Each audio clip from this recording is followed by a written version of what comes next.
अटल जी ने जवाब दिया था, मैं जानता हूँ अमेरिका ताकतवर देश है, मैं ये भी जानता हूँ कि वो हम पर आर्थिक प्रतिबंध लगाएगा, लेकिन मैं ये जानता हूँ कि हिंदुस्तान का एक एक बुजुर्ग, हिंदुस्तान का एक एक नौजवान, हिंदुस्तान की एक एक माता बहन, हिंदुस्तान का एक एक दुधुआ बच्चा एक वक्त का भोजन स्वीकार कर लेगा, पर भारत के स्वाभिमान पर आंच नहीं आने देगा।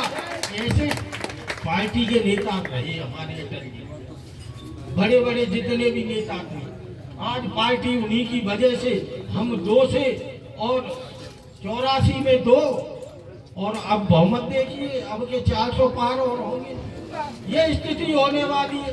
तो मैं आपसे प्रार्थना करना चाहता हूँ, इस चुनाव को कोई भी चुनाव हल्के में नहीं लेना चाहिए। ये निश्चित है हमारी प्रत्याशी आ गई है हेमा मालिनी। भाई इतना कहूंगा कि थोड़ा मिलना जुलना हो सकता है, वो कोशिश करती है, लेकिन तेजवीर सिंह में, ओम प्रकाश सिंह में, विनोद जी में और हेमा मालिनी में बहुत अंतर है। विश्व की अभिनेत्री है, जहाँ जाती है जमघट लग जाता है, गांवों में मैं रहा था तो छतें बह जाती हैं, ये स्थिति होती है।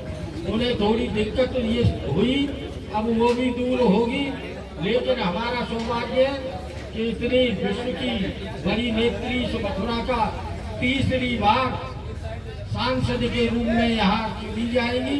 आप लोगों के आशीर्वाद से मैं यही कहना चाहता हूँ कि मोदी जी ने सब गारंटी दे दी,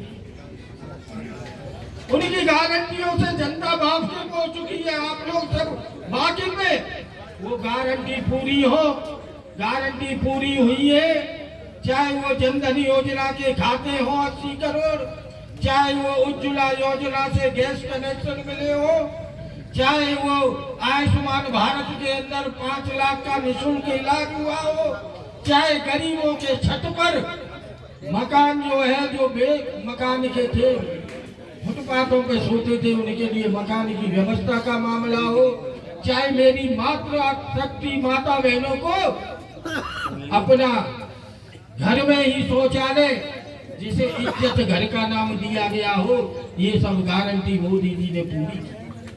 और बहुत सी गारंटी है, 370 हटाने का कोई सोच सकता था, सपना था, उस गारंटी को पूरा किया।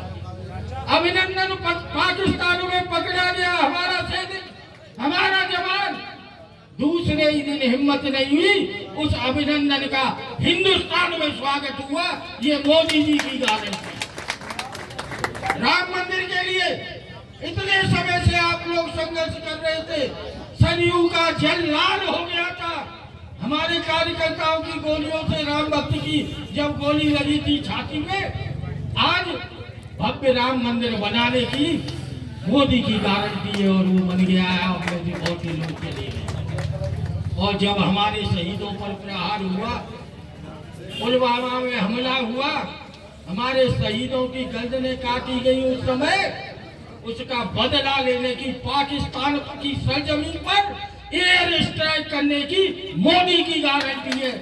ऐसा व्यक्ति आपको प्रधानमंत्री के रूप में मिला। अब गारंटी है कि 1947 में हिंदुस्तान विकसित भारत के रूप में आ जाएगा, 2047। और विश्व की आर्थिक व्यवस्था, जो वैश्विक आर्थिक व्यवस्था है, उसमें 2029 तक हिंदुस्तान तीसरे नंबर पर आ जाएगा। ये मोदी की गारंटी। इसलिए मैं आपसे प्रार्थना करता हूँ, पार्टी ने आपको 2 लोकसभा सांसद दिए हैं और हमारा समझौता भी है, लेकिन एक विधायक हमें अलग से दिया है सेवा करने के लिए आप लोगों की। जिस तरह मैं राज्यसभा में हूँ, विधान परिषद में ओम प्रकाश जी, हम आपको विश्वास दिलाते हैं कार्यकर्ताओं का मान सम्मान हम किसी तरह से उसे घटने नहीं देंगे। कार्यकर्ता के मान सम्मान की, उनके परिवार के सम्मान की और अपने लोगों के सम्मान की हम चिंता करेंगे, निरंतर चिंता करेंगे, वरना आप ये समझ लेना कि ये अब बेकार हो चुके हैं। मैं बड़ी साफ कह रहा हूँ। तो मैं आप सबने इतना आज स्वागत किया, धन्यवाद दिया। और प्रमुख जी को धन्यवाद इसलिए दे रहा हूँ, मेरे इस चुनाव में कुल 28,000 खर्च हुए। कितने खर्च हुए? 28,000 और 51,000 दे दिए। इतनी तो ब्याज भी नहीं हो रही है। तो मैं